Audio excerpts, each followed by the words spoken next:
I'm tired. I'm very tired right now. But I thought before I go to bed, we could make a lesson out of this. So let's do it. Today's lesson is, I am tired. Kapohe Te Hā.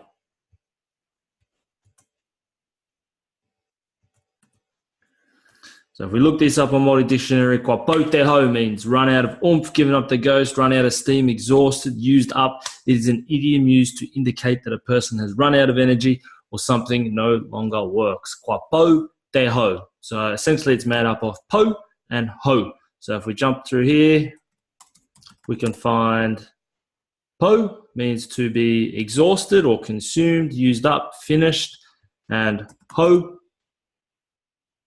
If we scroll down here, we're looking at, say, breath. So the breath has been exhausted, it's been consumed.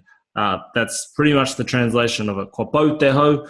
I'm exhausted, I'm tired. You can use this at the end of the day when you finish mahi, if you're feeling tired, you're out of energy, all those sorts of things. So Kapohe Te Hā. Put that in your kete of Māori words and Māori phrases and let me know how you go with it.